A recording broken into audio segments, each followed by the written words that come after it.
না, কথা তো শুনতে পাচ্ছি না আপনাদের। আজকে হচ্ছে আমরা ফৌজদারি কার্যবিধি দেখবো, যেখানে হচ্ছে ফৌজদারি কার্যবিধির 100 আমরা 54 পড়েছি, 155 পড়েছি, 54 পড়েছি আমলযোগ্য মামলার 7100।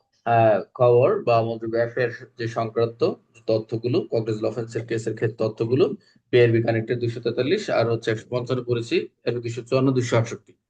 আজকে আমরা 156, ভেরি ভেরি ইম্পর্টেন্ট, আমলযোগ্য মামলার তদন্ত। একজন প্রশ্ন করেছে যা তদন্তের সময়, তদন্তের আগে, সময় এবং শেষে করে নেয়। খুবই একটা গুরুত্বপূর্ণ একটা প্রশ্ন। এই 156, যে আমরা যে যত তদন্তের ক্ষমতাবান, আমাদের যে তদন্ত অফিসার ইনচার্জের যে একটা পাওয়ার ক্ষমতা, এই কগনিজেবল কেসের ক্ষেত্রে, ইনভেস্টিগেশনের ক্ষেত্রে 156 এই কথা বলা রয়েছে। এক কথা হচ্ছে কগনিজেবল অফেন্সের ক্ষেত্রে আমরা পুলিশ ম্যাজিস্ট্রেটের অনুমতি ছাড়াই তদন্ত শুরু করতে পারি। এটা আর কি, সেখানে ফৌজদারি কার্যবিধিতে বলা রয়েছে, সরি, ফৌজদারি কার্যবিধিতে যে এখানে ম্যাজিস্ট্রেটের যে কার্যক্রমগুলো, ম্যাজিস্ট্রিয়াল যে কার্যক্রমগুলো, বিচারিক কার্যক্রম, অনুসন্ধান, অধ্যায় 15 যে বিধান, অর্থাৎ বিচারের যে আহ, স্থান সম্পর্কে অনেক কার্যক্রম রয়েছে তদন্তের ক্ষেত্রে, ম্যাজিস্ট্রিয়াল অনেক কাজ, কোর্ট কাছারি। কিন্তু কগনিজেবল কেসের ক্ষেত্রে সেই ধরনের অপরাধ আমরা যে পুলিশ ম্যাজিস্ট্রেটের অনুমতি ছাড়া আমরা যে কাজগুলো করে থাকি, যেমন খুন, চুরি, ডাকাতি, ব্লা ব্লা, এই ধারায় তিনটা বিষয় আছে। তিনটা বিষয় কি গুরুত্বপূর্ণ পয়েন্ট।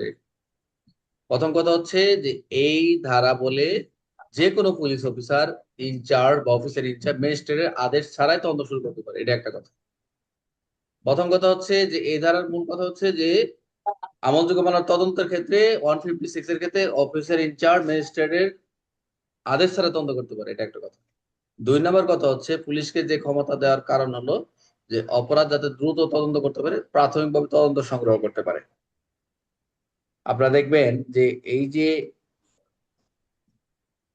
এখানে যে তদন্তের যে বিষয়গুলো বলা রয়েছে, দেখবেন যে পুলিশ যে তদন্ত করবে, পুলিশের তদন্তের কাজে কোনো হস্তক্ষেপ করতে পারবে না, কেউ হস্তক্ষেপ করবে না যতক্ষণ তদন্ত, যখন 156-এ পুলিশের যে তদন্তের তো একটা বিশাল পার্ট, এই তদন্তটা একটা বিশাল পার্ট, একটা মালা গাঁথার মতো, যে যত মামলার মেরিট অনুযায়ী, ঘটনার সিচুয়েশন অনুযায়ী এক একটা এক এক দিকে মোড় নেয়, এক এক তদন্ত অনুসন্ধান হয়।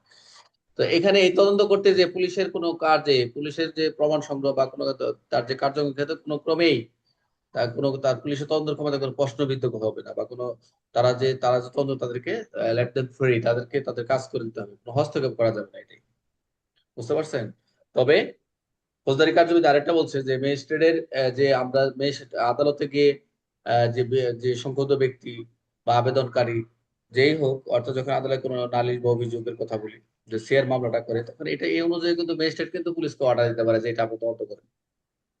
তখন 156 অনুযায়ী তদন্ত করতে পারে। এখানে উদাহরণ যেটা দিচ্ছে, একটা গ্রামে চুরির ঘটনা ঘটছে, পুলিশ স্টেশন ইনচার্জ যিনি এই এলাকার দায়িত্ব, ম্যাজিস্ট্রেটের অনুমতি ছাড়াই ঘটনার জায়গায় পরিদর্শন করবে, এটাই তো পাওয়ার, পুলিশ ওসির পাওয়ার, এটি অনেক বড় পাওয়ার। পরিদর্শন করবে, সাক্ষী জিজ্ঞাসাবাদ, প্রাথমিক প্রমাণ সংগ্রহ করতে পারবে। তাহলে আমরা দেখলাম 156 এর মূল কথা হচ্ছে আমলযোগ্য মামলা তদন্ত। এই আমলযোগ্য মামলা তদন্ত তো অনেক বড় বিষয়। এই পরীক্ষা প্রশ্ন আছে আমলযোগ্য মামলা কি, আমলযোগ্য মামলা তদন্তের আহ, স্তরগুলো কি কি।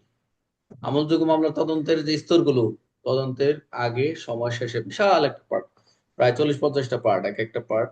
তদন্তের আগে কি কি করবেন, আপনি একটা ঘটনাস্থলে যাওয়ার আগে কি করবেন, আপনি অবশ্যই সঙ্গে ফোর্স সংগ্রহ করবেন, সিসি রেডি করবেন, তারপর হচ্ছে আপনার ইকুইপমেন্ট, লজিস্টিক সাপোর্ট রেডি করবেন আগে। এগুলা কোনো গ্রেপ্তার করতে গেছে ওয়ারেন্টের সাথে রাখা লাগবে, পোশাক পরিচ্ছদ থাকতে হবে, এগুলা আগে আরো কিছু কিছু রয়েছে। এবং আগের পর সময় কি, আপনি যে ঘটনাস্থলে যাচ্ছেন, আপনি ওখানে যাওয়ার পরে কি কি কার্যক্রম আছে, ওই আগে আপনারা যে নোট দিলেন, এটাও একটা কাজ। আবার ওখানে যায় কি কি পরিস্থিতি হইলো, ওখানে যায় কাউকে ডাকবেন, কোন একটা ঘটনা সম্পর্কে জানেন না, ওয়াকিবহাল যে বিষয়, তাদেরকে ডাকলেন, সাক্ষ্য সংগ্রহ করলেন। অথবা ওখানে গিয়ে আপনি কি করলেন, যে ঘটনাস্থলে যে যে সময় যে যে পরিস্থিতি নির্মিত হলো, যে যে বিষয়গুলো আপনি পাইলেন, ওগুলো আপনি জব্দ করলেন। এবং ঘটনার শেষে কি, এবং যা যা পাইলেন পরবর্তী কার্যক্রম রয়েছে, এগুলো একটু পড়েন। আমার মেন বইয়ে মনে হয় আপনাদের প্রথম প্রশ্ন, মানে একটা প্রশ্ন দিয়েছিলাম যে আমলযোগ্য মামলা কেমন তদন্তের স্তর সময়, এই প্রশ্নটা পড়বেন। এই 156টা অনেক বড়, এটা নিয়ে আলোচনা করতে গেলে অনেক সময় চলে যাবে। এটা একটা আমাদের অনেক বড় ক্ষমতা যে এই অনুযায়ী আমরা কার্যক্রম পরিচালনা করি। তাহলে আমরা এখন দেখবো হচ্ছে 156 কিলো না? তাহলে 156টা কি আমলযোগ্য মামলার এটা তদন্ত? কেউ কিছু বললেন?